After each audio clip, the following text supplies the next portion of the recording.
Welcome to Blue Collar Mystics, the under-the-hood approach to the depths of human consciousness. So many mysteries, so little time, so many big words. That's why we aim to take the mystical and make it practical, usable in your everyday life. And we want to hear from you. We want to hear your story. What happened when you started asking yourself the real questions? Like, who am I? What is this? Is it a hologram? Is this some kind of weird cosmic joke? Hey, these are the questions that we are trying to get to the bottom of as we explore the final rabbit hole together here as Blue Collar Mystics.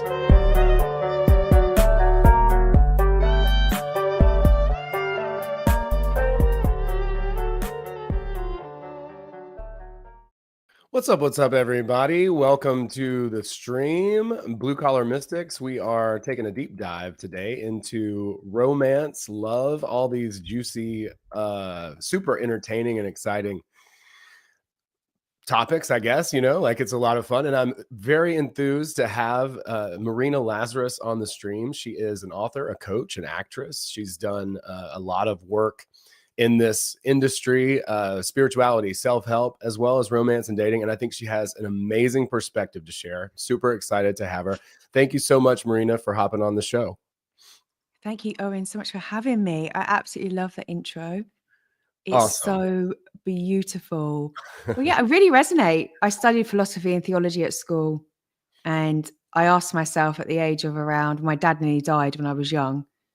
I was about 10 or 11. I was asking, who am I? What's the point? Why am I here?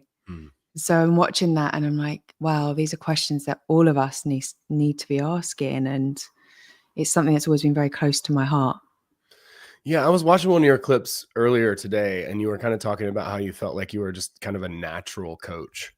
And I kind of, I kind of feel the same way a lot. And I've, of course, tried to find ways to improve my skills and learn to ask better questions and listen better and things like that. But I feel very much the same way. And I don't know, maybe do you think that might have something to do with how you grew up and having those opportunities to ask some of those questions and maybe a little earlier in life? Yeah, I think your parents, you always choose your parents before you come here. And I feel that my parents let me kind of go on my own path very much at a very young age. And what was really good about that is I kind of was very inquisitive and I was asking these big questions at a very young age. And my dad was very spiritual. Well, he's still here, but he was very spiritual. So he taught me at a young age, you've got a soul. He had had out of body experiences. So he was like my guide at a young age, really, around all this type of thing. So I was very blessed to have him. What were some of the first things that you started to find answers to in these, these esoteric, mysterious kind of questions? What were kind of the first topics you explored? The first topics were, I was really, really asking when I was studying philosophy and theology, is there God? And, show me. I was very much asking that to happen. And I had this experience where my soul left my body and I went towards the light. And it was beautiful and peaceful. And I saw my body on the bed. And it was very surreal. And I remember just thinking, oh, yeah, well, it's just a body and I have a soul. And also the peace and the beauty and the oneness that I felt was like nothing else I felt before. And it was a confirmation I was looking for. It was very scary because I remember when my soul went back into my body and I remember thinking, oh my gosh, I felt it physically go back in. And I remember saying to my dad, well, this has happened. And he was like, oh yeah, that's normal. That's just, and I was just like, all right, okay. He totally normalized it. And I was like, oh, right. Yeah. Okay. There's so much more to this experience than meets the eye. And so I've always felt presence. I've always felt, had visions of things that were going to happen and they've come true. And I've always been very connected to what's not there. That is fascinating. Yeah, I've heard a few accounts of out of body experiences, and they generally do have some of the same points that you make right there. And I mean, so yeah, I mean, I've asked those questions a ton myself too, and I haven't had an experience quite like that, but I imagine that we've come to some similar conclusions, let's say. Um, I love that. I love your work. I think it's amazing. I'm Thank you. really impressed with everything that I've seen, and I love your angle on romance. And I want to talk a little bit about that. We can talk about other stuff too, but I just think that's a Yeah. fun, entertaining topic. And I found that I found you to be very pro man, Yeah. which I like. But I also have another perspective. I'm very pro woman. So I would say, Yeah. like, in my experience and the people that I'm around, I see a lot of women doing a lot more work, who are, you know, educating themselves, who are traveling, who are cultured, who are, you know, really doing a lot more work on themselves than a lot of guys that I see too. There's a lot of us that are working hard, but I want to see and encourage men to step up our game. You know, I want us to challenge ourselves and do even better. But I want to hear a little bit from you about how you see the sort of battle of the sexes. There's a lot of contention, and there's a lot of drama and finger pointing and blame on the internet right now when it comes to dating and relationships. I would love to hear your perspective and how you approach dating and relationships, especially with a spiritual background like you have. Oh, thank you. Yeah, I mean, ultimately, my journey hasn't necessarily been the easiest with men. And I just think that I think because of my upbringing and the fact I've always been able to make men feel safe, they've been able to tell me so much, and I've had compassion that it's been very difficult for them on their journey. And so the only way that we come together is if we have love, respect, and compassion for one another and stop blaming each other. And I think there is a lot of, it's very polarized. There is a lot of blame. There is a lot of misplacement. Like, you know, there's certain men that don't feel like they belong no more. They don't feel worthy. And so that comes out in maybe not liking women very much, or maybe there's a mother's wound. And it's like, how can we have love and compassion for this?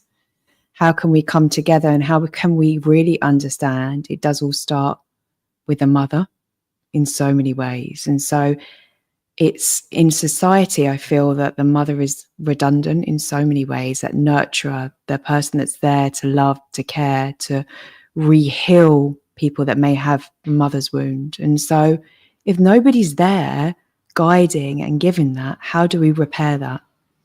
How do we understand that somewhere along the lines, something's gone wrong? Women have, you know, perhaps maybe advanced in different ways, and men feel like they've been left behind. And so how do we love one another and come back together? Well, it isn't from making men not be able to speak their truth. It isn't from shutting each other down and calling each other names. And so I don't like that whole polarized element, because ultimately we all have wounds, and they may manifest in different ways. They may show up in different ways, and nobody is perfect. There is no perfect human being out there. And so if we are in relationship with each other, that's how we do heal and repair. And if we can have that compassion, if we can have that love and say, listen, that come across like this is how it's received. And the other person can say, oh, I just have difficulty speaking my truth with this. Can I practice with you? Then we can learn, then we can come together. But if we start calling one each other names and start being horrible to one another, we don't get nowhere. And I think if you look at the matrix, or whatever you want to call it, it is to divide. It is, you know, I have compassion for men where porn is thrust upon them. They're told the KPI of manhood is going out sleeping with different women. So they're not connecting to their souls. They're not connecting to their emotions. They're not fed that is sexy, that is gorgeous. And so through trauma, war trauma, through all different types of trauma, men are taught to disconnect. They're taught to just go out there. And so how do we go, well, actually, hey, you know what, if you can cry, you're going to have the most amazing making love experience of your life. And that men are like, really? I'm like, yeah, because if you can't connect to you, if you can't connect to your feelings, then it will just be empty, and you'll go to the next thing or the next person. And that's not their fault. It's because nobody's helping people feel or providing safe containers. So we need to change the narrative, and we need to come together through love and compassion and understanding whatever experiences have been drawn into our lives. It's to repair it, alchemize it, and then help others do the same. Mm. So if I've alchemized something in my energetic frequency, then that person just coming into my frequency, if they're open to receive, can alchemize it too. Instantly. Mm-hmm. Only if they're open to that. Yeah, of course. Well, I mean, I think your disposition only helps. Like, I see exactly why people would feel safe and want to share with you. You just have to exude that energy. And one of the words that you just used right now in this is practice. And I think that's really key, right? Like, that is what makes it safe. So if we can sit down and say, hey, look, I want to practice being vulnerable. I want to practice sharing my emotions with you, right? Like, can we just have like a game where I pretend to play this game and share and open, and then the pressure's off. It's not this stressful thing. Oh my God, this girl's going to judge me because, you know, I cried and I'm a little bitch, you know, or whatever, you know, like, yeah, those things can open up so much room for expansion and growth and trust in that container. It's really all about setting the frame, right? Like in a way that everyone feels comfortable to share and safe to share, because nothing's going to be held against them, as opposed to what it is a lot, like you say, like, you know, contentiousness and pointing fingers and the battle of the sexes. And it's like, that's not helping anyone. And yes, I think too, your point about the matrix, and really social conditioning where we are as a society, it's really flipped the narrative a lot on men and women too, right? Like to create false expectations and ideas of what it means to be, you know, a bad bitch or like a great man or whatever. High value man, I think, is the key term that people are using now. Yeah, and you know, I hate that. But well, because I just think, you know, I think we've got it wrong. And I don't mean to come from a judgmental standpoint, but the goal of life is not to manifest as much material things as possible. And I know manifestation was never meant to be about material wealth. It's meant to be about experiences. It's meant to be about you v you. It's about overcoming yourself, rewiring your patterns, rewiring previous history. It's about an experience that no one can take from you. It isn't, if you're going to serve and help many with what you're doing, and that's, you know, a reason behind what you're doing, then great. But if you're just doing it just for a means to an end, then it will just feel like empty when you get there. And I understand that, because it's what's pushed onto people. And it's that old narrative which isn't working. Me, I can do it alone. I don't need no one. I need to love myself first and to sit in an empty room and learn to love myself. No, you'll never learn to love yourself in an empty room. I'm sorry that somebody's told you that. I have to be really successful as a man. Then I can find love. Okay, well, try working with the successful men that now have made millions and can't find anyone because now they don't want to lose their wealth. And so you've got these narratives which are keeping people so restricted, so limited, so sad, when ultimately at the end of a journey, it's like, who did I create this with? Did I create that with somebody that really wanted to go on this journey with me? Were they in their heart? Whereas I in my heart, like, wow. And together we all created this. Like, man and woman are meant to be together. Like, community is meant to be together. I am so, like, you know, happy to say that I'll be on the stage one day and be like, hey, you know, like, my partner has contributed to this. I don't want to stand there up there one day and go, yeah, I've done it all by myself. I'll be like, oh my God, how lonely, how horrible. And I've had moments like that in my life where I've had others around me and I felt alone. And that's not success. Yeah, I couldn't agree more. Yeah, it's like I've heard somebody say like if you get to the top of the mountain by yourself, there's no one to high five.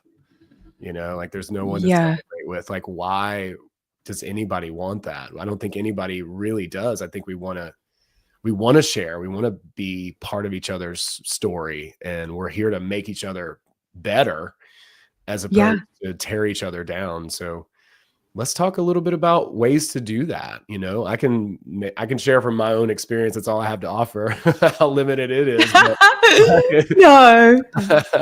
I know you've worked, with a lot of different people about this. So I'd love to hear some insights.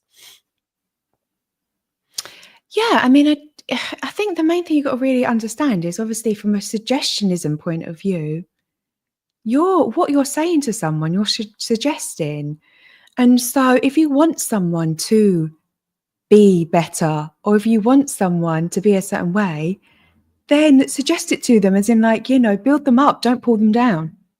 And so the best relationships, and I've got this as my relationship formula, is when your gratitude, you're thankful to God to be here today and for the people that are in your lives. And whether or not that's your partner or your family, but you've got that ritual of waking up saying, thank you for being in my life. Like, thank you for this gift of sharing my life with you. And then you build someone up, because ultimately everyone wants to be the best version of themselves. Everyone wants to be their higher selves.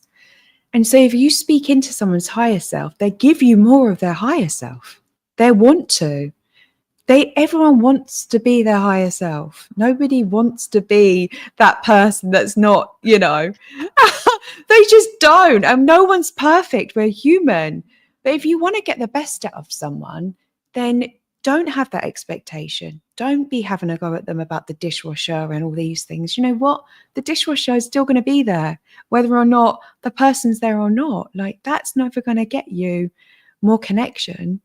It's going to create the opposite. So if you can cultivate a way of not having expectations and having pure gratitude, and almost like having the ritual of marrying that person you're with daily and giving them the freedom to choose you, because relationships, I know the number one human value is freedom, and everyone really craves that. So if you say, look, you're free and you can pick me or you don't have to pick me, it's almost like that person can choose you.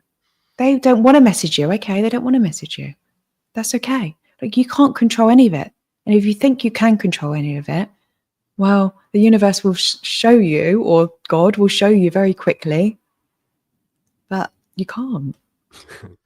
Yeah, that's really, really well said. Yeah, I love that. Yeah, it's a big part of it is really just in the letting go. Because and I've thought about it like this. It's like, do you really want to be with somebody who doesn't want to be with you, who's not excited to be with you? So you have to open up that space and let people make their own choices.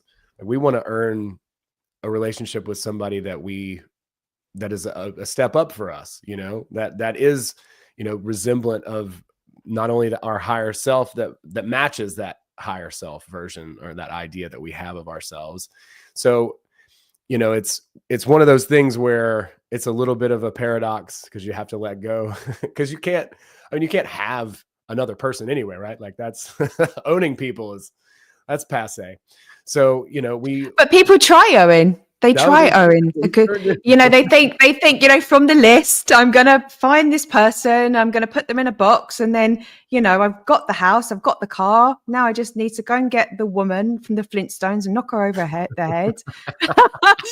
And then she's just going to stay in the box, do the cooking and the cleaning. And it's like, that's not how it works. No. Same, the opposite for a man, like, oh, now I've got this, and I'm like this, then I'm just going to find this perfect prince to put into the fairy tale. It isn't like that. It's just, people are human, and you just have to love them for who they are and what they bring you and the lessons that they bring you, and not control it, which is only when you move from fear to love, you can change that.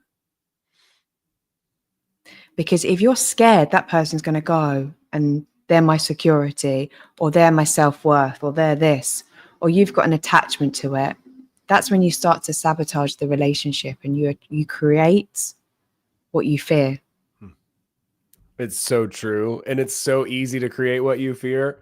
It I know. brings me back to you talking a little bit about manifestation. You know, one of the things that I see a lot on YouTube that's like a big trend is like, find your specific person, like getting someone's love and affection, like manifesting it from this like solipsistic sort of frame where you're the only person that exists, except for the YouTube teacher that taught you that. You know what I'm saying? How is that even possible? But they're literally teaching people to, you know, get their ideal person, to get them to come into their life and manifest that way. I find that like manifestation, obviously it's gotten so big and popular now that it's pretty much lost nuance. So people do think it's just about getting things and stuff to put in the garage or whatever. But I think that it has a lot more to do with changing who you are and a lot less than acquiring stuff. I'd love to hear you kind of talk a little bit about that, and then how that might relate to relationships and finding, you know, a significant other or partners. It's interesting. I was thinking about it this week. I have these like random thoughts, and I was thinking around the whole manifestation process. Is that maybe going against God's will? And that was just an interesting perspective, because if you're not really grateful for the now, if you're not really grateful and present for the now, then it's almost like you're not in gratitude. And I think having grace and gratitude is the most beautiful thing. And ultimately, when we look at somebody else's life or look at what other people have and we think we're lacking, again, we're not really in the right vibration. And so God state, flow state, whatever you want to call it, is when you are just very present and really grateful for where you are in this present now. And you don't want to be anywhere else. And everything's perfect. You may be crying. You may have people doing this to you, that to you. I don't know what's ever happening. I mean, I've had it all happen. But if you could, if you can go, Owen, and go, oh my gosh, like I'm grateful to feel. And I've had that experience, and what have I learned from it, and how can I help others from it? But if I'm sitting here going, oh, I wish I had this person, I wish I had that, then I'm not enjoying the gift of what is present now. And I feel so much so that's almost a bit like a sin. So there's not like I would say like I believe so much in sin, but there's an element of what I'd say is everything is here now. It's nowhere else. And there's so much beauty. And when you do find that person, you'll wish you enjoyed the beauty of now. And when you shift the paradigm to everyone's your soulmate, like I'm having this conversation, so I don't want to be anywhere else in the whole entire world. This is my work. This is my purpose. I love this. I'm serving humanity. I'm super excited. When you shift that paradigm, like everyone's my soulmate, rather than that one individual, you become free. And so by teaching people like, oh, there's just one person. And then I see it with guys. I see it with young guys and men, and they feel like they found this person and now they won't even look at me or talk to me. And I'm like, oh, that's so sad. They can't even say hello. And I'm just like, wow. So they're under control, and they feel like if they say hello to me, there's something wrong. And I've been there when I was in my 13-year relationship, but I would go red to say hello to a guy. So I know how that feels, and that's fear. And that's shame. And that isn't what love is. And love is like, I let you be free. I let you be you. I let you do the work you want to do. I want you to use all your gifts and talents in this world. I want you to, so when it comes to being in harmony, just being in harmony with yourself and being super grateful for where you are. And if it isn't where you are, get somewhere where you are grateful. Like for me, I'm down by the sea at the moment. I love the sea. So that makes me happy, like hearing the seagulls, seeing the sea, smelling the sea. So wherever that is, just get yourself in. If it's something so simple as that, like, oh, you like something makes you feel really happy. And then just being really grateful for the gifts of everything, even if it's really painful. And I think only then are you ready to not control or almost be like, hey, that's success. It's success if I have somebody else to complete me. Well, if I have if my success is determined on a relationship, then what happens if the relationship goes? Then, or something happens, then that's why I would never sell, like, as a dream couple, that's success. Because ultimately, I believe that when you're content within yourself, when you're at peace within yourself, and when everyone's your soulmate and comes into your reality, and you cherish and honor everyone as a gift, that's the highest, purest vibration. I love that frame. You know, everyone's your soulmate. It even goes back to the beginning of this show where you're talking to your dad and he's like, yeah, of course you're a soul in a body. You know, everyone's a soul. So Yeah. treating everyone like a soulmate, like that changes the whole game. You know, there's not this one person that's your twin flame that you've got to find and long for and connect to in order that, you know, X, Y, or Z can happen or unfold. You can find people that you coordinate well with, have great chemistry with, work well with, can be friendly with. There's a lot of different roles that people can have in our life. And I think that that's a really great way to look at it, to come to it, that everyone's my soulmate. Everyone here, we're all here playing the human game as souls. So we're all having fun and part of each other's movies. It's pretty cool. Yeah, and if you think about it, right, everyone is your soulmate, and that person you go on the journey with, you're in a frequency match for that time, and they may leave, but there wasn't not that your soulmate at that time.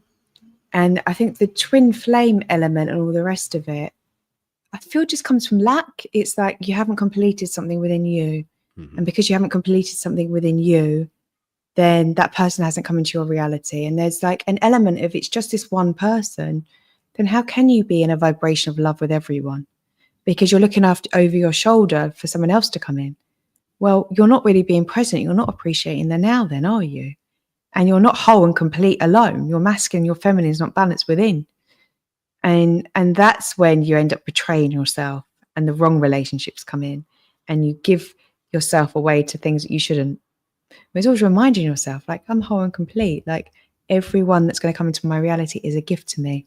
And how beautiful and how beautiful it's to witness how that's changing or how that has changed or who comes in or who I'm going to co-create with, and have that childlike curiosity for life rather than the end goal of like this one person that's going to be there till the day I die. And which is, you know, it's very beautiful at the same time, but you know, it's also very scary. Yeah, it's very outcome dependent too. And if there's one thing that I've learned, it's that it's better to have processes than goals. It's better to enjoy the way to things than to try to get an outcome and like snatch up water, you know, to find this one person, you know, as opposed to connecting with as many people as you possibly can in whatever way makes the most sense. It's like, you're going to find that you're going to relate to different people differently. You know, I have some people that we have the same sense of humor in my life. I have other people who, you know, and it's about being, I think, authentic in that expression or in that interaction with you, right? Like, it's like being able to understand and appreciate the gifts that every single person has to offer in your life and opening up to that, as opposed to being like, well, once I get X, Y, or Z, it could be a relationship. It could be a goal weight at the gym. It could be, you know, how big your biceps are or whatever. Like, and none of those things, like you're saying, if we go toward that, expecting that result and hoping for that result, and that's all we're concerned about, then once we get the result, we'll still just be as unhappy and unsatisfied as when we started out to try to get it. It's so true. And I compare it in my book to making love. And I say, you know, very much so, like, so many people are concerned about the end goal or the performance. And that's when you don't go into flow state, God state, and that's when you don't really enjoy it. So really you should be lost in meditation, even when you're kissing someone, and you should be in a different realm. And if you haven't gone into a different realm by kissing someone, you're not doing it right. And and I'm like, yes, this is the type of stuff they should be teaching, because ultimately that's when you've let go. You're in flow state. You're lost in a different dimension. And that's when that's the goal, because you've lost yourself and you're really in the moment. But if you're thinking, oh, what am I going to do next? And and oh, what do I look like? Then you can never get into God state, flow state. And again, that's the illusion, because when you're in that state, everything's pure. It's like, it's the most beautiful thing in the world. And that's what we've lost. We need to reclaim. Yeah, that's not an outcome, though. That's the problem with the Western mind, right? Like, we're like, well, that's not an outcome. I can't measure that, It's like, no, you have to experience it. There's no. Yeah, I love that. That's not an outcome. It's like a goal. It's like, hey, like even retreat wise, I'm going to do retreats right around the world. But I feel that they're so masculine. Like, we get up at 5 a.m, we do our yoga, we don't eat. Then at 7 o'clock, and it's so masculine. Whereas all transcendence healing is in the feminine, which is in the being, which is in the, so it's like, hey, coming into that, and what's here, and what we're going to co-create here. And does everyone want to move? Do they want to dance? Are we going to laugh our heads off during the process and not take it seriously? Or even if we do yoga, we're going to fall over. Like, how has it got so serious and so regimented? Because you can't raise consciousness like that. You can't. And I know that they're trying to do it like that, and people have been trying to force it like that. But it's all in the being. It's like, you're not a problem to be fixed. You're just here to be loved. And how can I love you more? And how can I build you up more? And how can I give you more of your golden and make you see your worth and clear these limiting beliefs and reset your subconscious and have fun and raise the vibration, so you come away like this is the best experience. That what things haven't you done? Let's do surfing. I don't know, but that's how it should be on a retreat. Not, okay, let's come here and let's up at 5, do some yoga. Everyone's miserable. No one's eating nothing. No, you're enlightened. And yep. I'm like, right, no. Why? How have we come to think that suffering is enlightenment? Well, yeah, I have suffered a lot, but I don't think that's enlightenment to suffer. I don't think so either. No, I think that what happens a lot, and I think there's a key to this that's pretty interesting that I've recently kind of like gotten a little glimpse into, where it's like Buddha said life is suffering, but my thought on it is that what the real suffering is defining that experience. So we have the raw emotion of whatever that is, and sometimes it's painful, right? Like we all know, but there's all these different emotions that we're feeling. So if you boil it all down, like, what is our experience except for processing emotions? And so above that, we define these emotions. And that, in my opinion, along with crafting a story and a narrative around it, that's what causes the suffering. It's not the feeling itself. It's the fact that it's like, oh, I feel this way and it's bad to feel this way. And this is my story and this always happens to me and yada, yada, yada. That's the suffering. It's not the emotional experience in itself. Because if you can take very similar emotions like anxiety and excitement, right? Like, I'm excited to chat with you on the podcast today, and I classify that as good. That's good anxiety, right? Yeah. But if I'm expecting a negative outcome, right? Like, I'm like, oh no, she's not going to show up, or the StreamYard's not going to work, or the technology, blah, blah, blah. That's anxiety, but the feeling's the same. I'm just defining it positively or negatively based on the story and the labels. Yeah. And this is where you have to be really careful. And I agree 110%. I don't believe in boxes of any kind. I'm like, get rid of them all. And I believe that it is perspective in the way that you see something. And it's shifting it. Like, I've never said anxiety. I've always said excitement. So it's how you reframe it, because it comes into your subconscious, and how then you see everything as a superpower And once you love it all, it changes. And that's my method, right? As quickly as you can love it all, as quickly as you integrate. And so if you can say, oh, I'm anxious around, oh, who are you anxious around? Oh, it's this type of person. Oh, right. Is that type of person you should be around? Maybe not. Oh, this is a super skill. And when you change the perspective, like, oh, it's a gift. It's telling me something. Thank you. I love you for giving me that gift. It stops. It's only when you push it away and you make it wrong and this is, as you're saying, 110% with emotions, because the goal of life is to live fully. If you live fully, you're going to experience sadness. People will die. You will experience anger. Things will happen that will make you angry. Mm-hmm. Guess what? You are gorgeous when you cry. You are gorgeous when you're angry. It is gorgeous, sexy. It's not ungorgeous. You're not meant to be a human walking around with a smile on your face 24/7. You're just not. No. And to teach people that is the meaning of life is suffering, because it's not possible. And people then run and they're like, oh, I'm not a vibrational match to them because they're going through something right now. Oh, I only want to be friends with someone that's doing this or doing that, because then it means I'm going to do that and I'm a vibrational match to that. And you get this kind of like spiritual ego thing going on, rather than just being like, it's a human experience. We're all going to experience these things in life. How can we be with it with ourselves? How can we not fear any of it?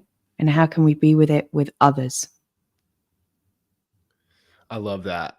Yeah. The suffering is trying to attain the unattainable, right? Yeah. It's like this perfection element, like perfection inner critic. The suffering is that you can't suffer. You can't suffer when you're like, hey, okay, what's good about this? This is beautiful. I'm happy I'm crying because, I don't know, I haven't cried for a long time. Yeah, but it's nice, Owen, It's nice. It's nice. And then it's nice when you get others, because when you start doing that to yourself, people will show up and they'll also be showing up for you, because the world, the universe, God will mirror it back to you. How you feel on the inside then correlates to what goes on the outside. It's pretty trippy.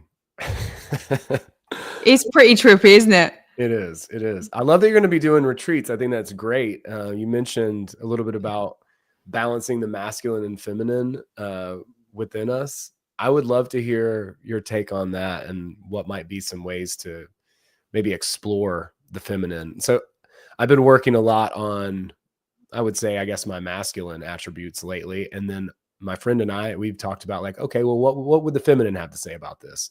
Right? Like, let's say that I'm trying to accomplish a goal or something. And, the masculine's like, drive, go hard, do all this stuff. And the feminine might be like, hey, listen, why don't you just take a break and open yourself up and listen to see if there might be a better angle or a better solution that you haven't considered yet, because you've got such, X-ray vision on this outcome or whatever. So I am trying to open up a little bit more to that feminine element within me. So I would love to hear your thoughts on that, maybe some ways or exercises to maybe open that up. Yeah, I think when I say feminine, I always like to reframe it as like the being, which is the receiving.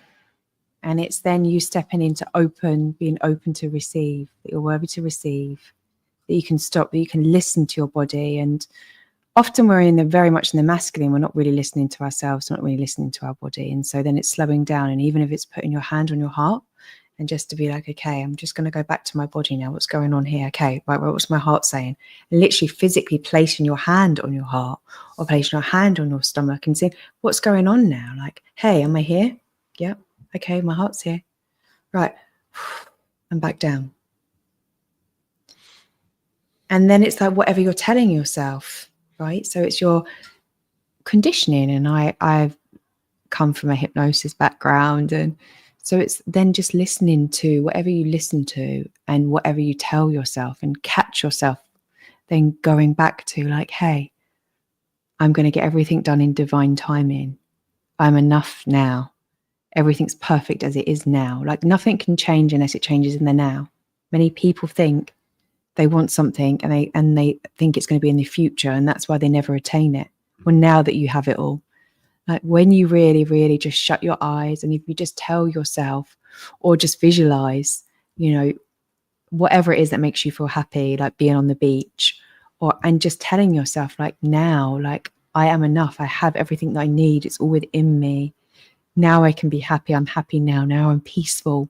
Like, how you reframe that to be present now will just draw you back into your body. It will draw you back into the moment, and it will let you feel.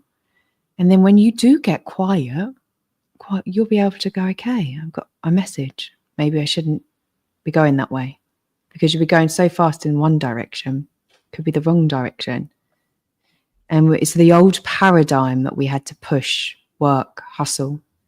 Yes, the universe, God, yes, we need to use our gifts. Yes, we need action, but it needs to be balanced, because otherwise, like what happened with my dad when he worked 7 days a week, you get very unwell, you get sick, your body is going, hey, and you're not listening to it, and then you get ill.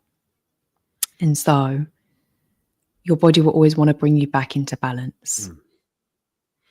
Yeah, I've heard it said that the body is the subconscious mind. And I like that as a point too. It's like to listen to that, to listen to the body is to listen to the soul. We're all, in this container, right? Like kind of connect. Mm-hmm. I love that. Mind, body, soul. And I always see that as 3, 3, 3, and the integration. And if you can really go, like, am I all here now? Is my mind here? Is my body here? And is my soul here? And am I integrated in this moment? Like, can I just take a pause? Can I just connect to whatever you believe in? And make sure that you're not one part of you is just driving something.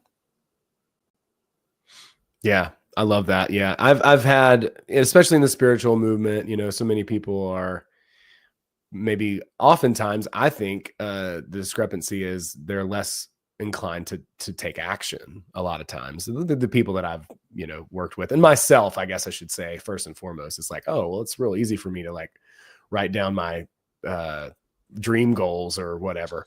But taking the action, it's like, I'll just visualize, and there's nothing wrong with the visualization. It's a very good practice, but at the same time, it has to be balanced, and it does need to be tempered with action. And what I've found to be the biggest trick with taking action is not to be able to not be reliant on the outcome itself.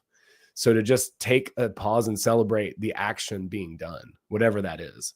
So if that's like, I'm going to sit down and write for an hour, and I don't write any jokes. Let's say I don't write a single joke, even though that was my goal, but I sat down and wrote for an hour. Celebrate the action that I sat down and wrote for an hour. It doesn't matter how many jokes come out, because eventually there will be jokes, like eventually, because it's establishing that process, they will come. Like the goal will accomplish itself when you focus on the process instead, and focusing on our body and our heart, all the components, as opposed to dissociating and just kind of living in the mind, let's say. It makes such a big difference as far as things go, because then we start to actually actively change ourselves, the image, and then that, like you were talking about in the mirror, that is broadcast to the mirror. So emotionally, all the things that we're experiencing is being basically, put out into the world. And that is what starts to change the reflection, not focusing on the reflection or the outcome itself. Yeah. I mean, I think what I love about that is it's 100% about the process. And then it's the dance between the two, right? There's always the dance between the masculine and the feminine. It's always a dance between the visualizing the end, but then letting go of attachment if it happens or not. So it's always like this dance between the two. If you can dance between the two, which, when I'm saying, you're like, oh, but it really is that dance. I remember with my second daughter, I changed. I was very much in my masculine. With my first, I'm going to give birth. I'm going to do it. I'm going to be, no one's going to stop me. They're going to get out of my way. And I did it, but it was harsh. And it was, it's like the first half of my life. It was more aggressive, harsh, and quick and But the second, I was like, no, I'm going to trust the right people come. I'm going to relax more. I'm going to meditate more. I'm going to trust myself more. And the shift was unbelievable. And I wanted a home birth, and I had her at a certain time at home, down to the time I visualized it. And that's still my biggest achievement. But I let go of the outcome. So in that, I was like, okay, I'm going to trust the right things will come into my life. Hypnobirthing came in. I learned it to teach. I got an illness in the pregnancy, and they went, there's no way you're going to give birth. Like, you're going to have to be medicalized. You'll have to be in hospital. And I looked at the doctor and I was like, thank you, doctor. I love you very much, but this is not the way it's going. And because obviously the gift of being around my dad being ill, I kind of learned the game and the system. And obviously learning my hypnobirthing to teach, I learned the biggest litigations in the maternity ward. I learned that doctors are very often fear-driven, but I also learned to have a great compassion for them and compassion for him. And I'd done my own process of meditating and healing the condition, asking it what it came to teach me, what was the gift in it, and went through this whole process. I used gold and pink light to heal that. And I went back in it, and it had completely gone. And the doctor and me were so happy. And I just remember that whole experience of just being a process of putting my intention out, but also letting go. Like I learned every outcome if I had a hospitalized birth. I learned everything about everything. And then I put my intention out there, and then I left it down to God. So it was that beautiful balance between getting out of my own way, getting out of my own trauma. My mum said giving birth to me was the worst experience of her life. She said she wanted to chuck me out the window, right?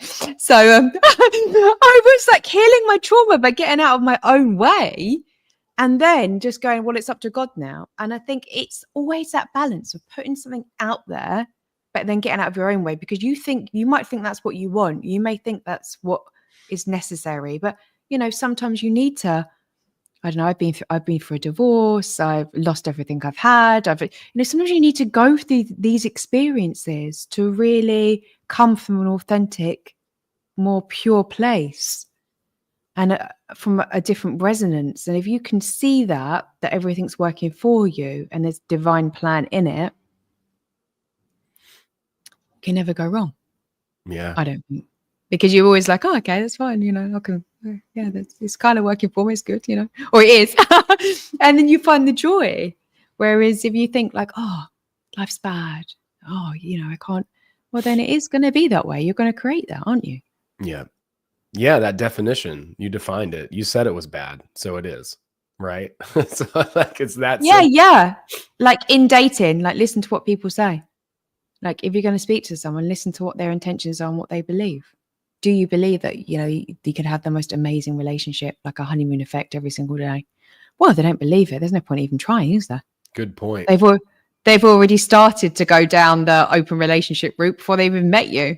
Okay, well then that's okay.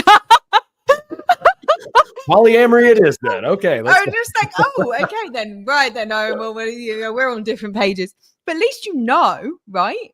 At least what that's their belief system. That's what they're creating.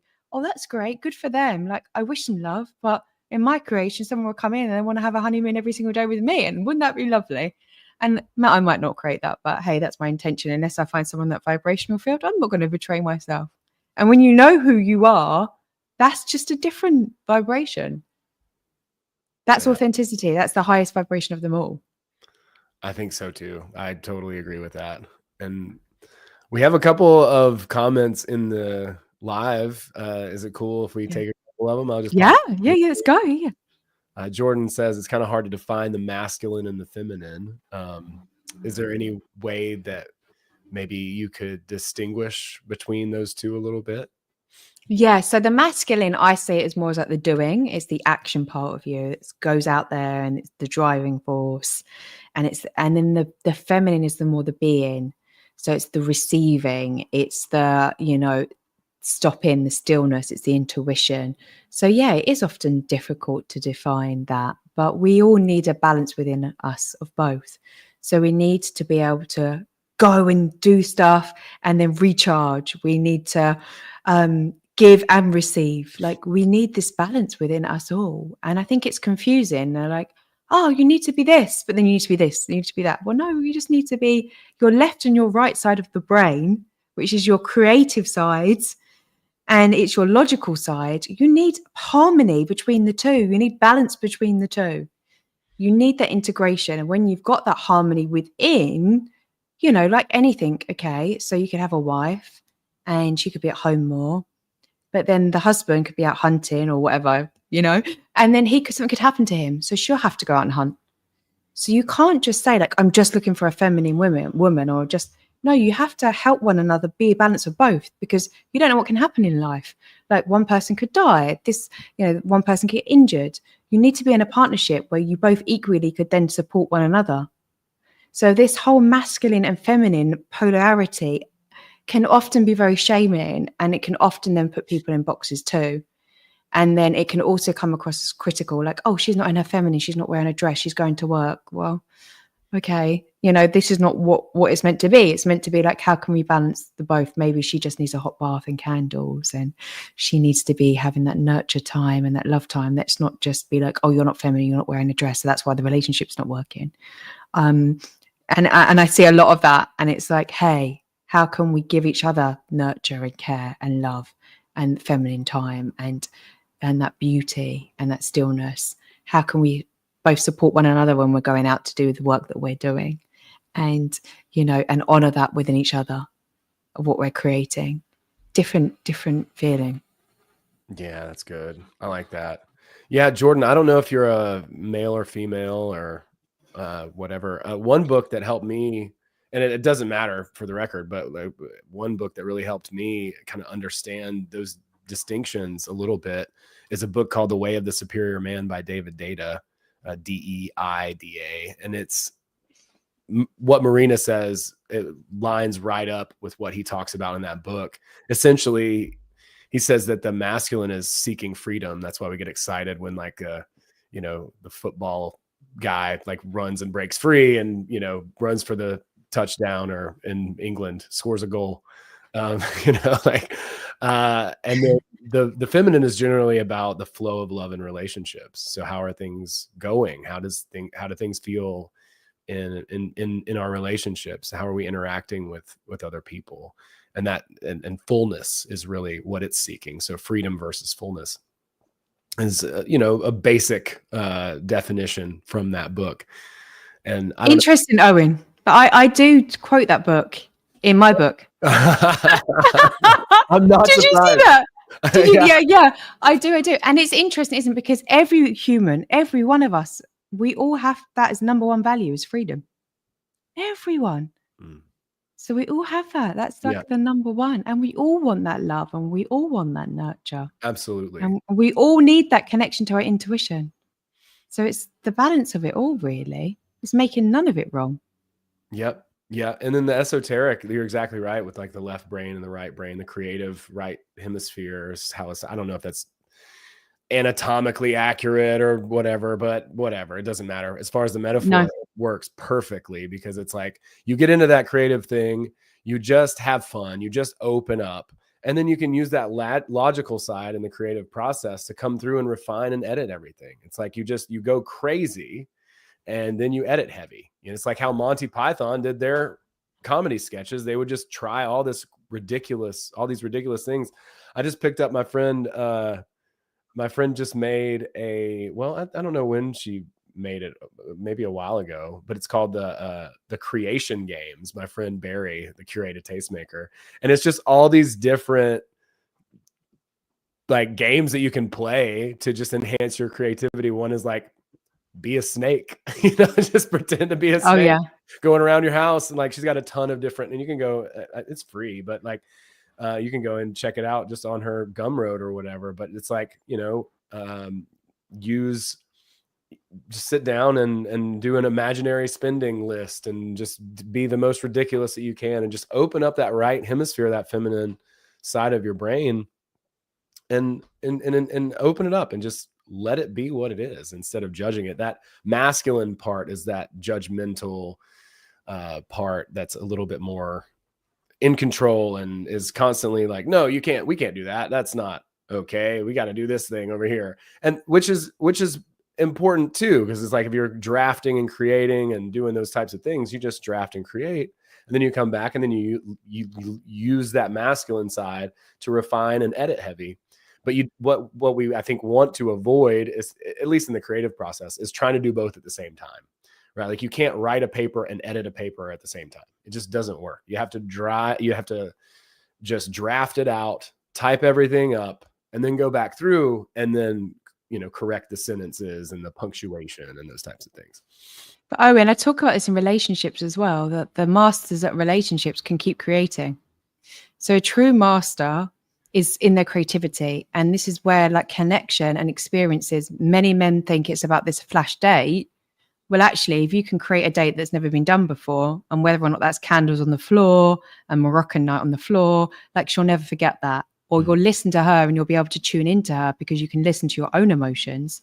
You can ask her, like, when was the best time of your life? What did you love doing? Oh, she loved going to Thailand. Oh, let's go to a Thai restaurant. I don't know. But you're incorporating, you're using that creativity. You're creating from nothing. If you can create from nothing, it's a super skill. Now, we all need in relationships more fun, more laughter, more creativity, more joy. It's not meant to be so bloody serious. It's not meant to be so masculine. It's not meant to be like, okay, we make love at 7 o'clock. I mean, right. I don't know. It's not. I mean, come on. It's meant to be joyful, spontaneous, and you're meant to create. And if you want more of that as like guys or women, like, do it, create it. Like, what did you love doing when we were younger? Did you like, and I talk around this a lot, like building a fort on the floor, like, and making like a picnic on the floor, whatever it is, create, because that's where you're going to have the pure joy, and it's priceless. Yeah, I'll never forget, like my parents, they didn't last, but I remember my mom said that her favorite time was when they had nothing. When they first moved into their house, they couldn't afford any furniture. So my dad like made dinner and they like ate it on a cardboard box, with a candle, like a candlelit dinner on like a cardboard box or whatever it was. And I'd always stuck with me. I mean, it was obviously one of her favorite memories, and there was nothing lavish about it. You know what I'm saying? So just associated with love and connection is the biggest thing. That's everything. And when you've got love and connection, you can be in a room with just the other person or just a few people and you're just so happy. And it's not about creating this lavish experience. It's about, you can walk along the beach. You can, I don't know, create magic out of nothing. If you can keep doing that and you've got imagination, you'll keep relationships. And I think what everyone strives for more is more creativity and more fun. Like everyone, as you said, like even your friend creating that thing where you can just be like a snake. I mean, again, like just even throwing a ball around, like catching a ball. It's like our inner childs have all been, they're all growing up too quick and it's all too serious. And like everyone just wants to play more. Yeah, it's awesome. Yeah, the fact that she created it, I was so impressed because I'm like, look at all these great games that just enhance your creativity and open you up. I've been playing just different random games. There's tons of them here, and you can just get them on the Gumroad and it's free, but you can contribute, like send her a few bucks or whatever. But I just think the creativity of her making the creativity games is brilliant because you can just take literally, like you said, you're making something out of essentially nothing, right? It's like, try to do this. Here's a game. Here's several different things just on a Google Doc that you can play with and try. And it's super fun and it opens you up and it allows you to get into a different headspace that's not so just limiting and stressful. It's brilliant. I love that. I am such a fan of all of her work. She does, like a personal style and stuff like that. So she's amazing. So my friend James has a question as well, and this one's a little bit tougher, but I trust that you can we'll have something great to say about this. How do we manifest love for our enemies, shitty bosses, and those who disrespect us? So I think you've got to understand, and number one, I think the main thing you've got to try and do is not be attached to that. It's about you. The reason you shift into love is if you think that person is getting at me or they're being horrible to me, like I know my ex-husband's been horrible to me, doing this to me, doing that to me, then how can I have love for that? But if I could see like, okay, he's teaching me patience and what's the gift in this?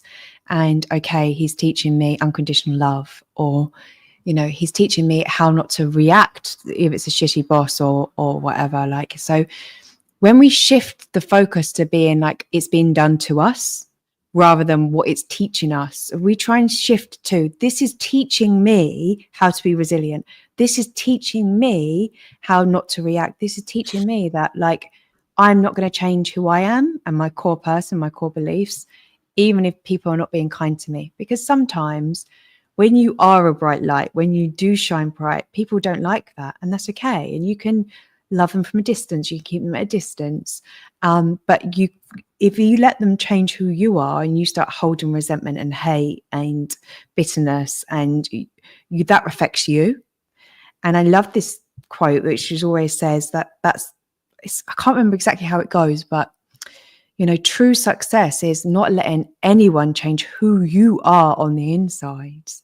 So if you remember that you're super powerful, that you're super loving, then just putting them at a distance and sending them love. Because ultimately, what I will tell you is anyone that's not very kind, anyone that's shitty, they're normally very unhappy people. Mm-hmm. They're normally dealing with a lot of stuff, their own issues, and it's not an abundance mindset. They can't create more, and you don't want to let that block your abundance. You don't want to let that create your flow and why you're here. So I would say send them love, focus on what you are, who you are being, because you can only create your reaction to it. And if you don't react to it, then, you know, it doesn't build more attention. And then focus on what you want to create, who you are being, what great gifts and talents you want to use in this world.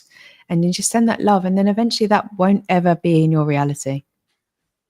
Yeah, I love that. That's spot on. Yeah. I mean, for me too, there have been situations like that where what I've needed to learn was to establish better boundaries and to stand up for myself even.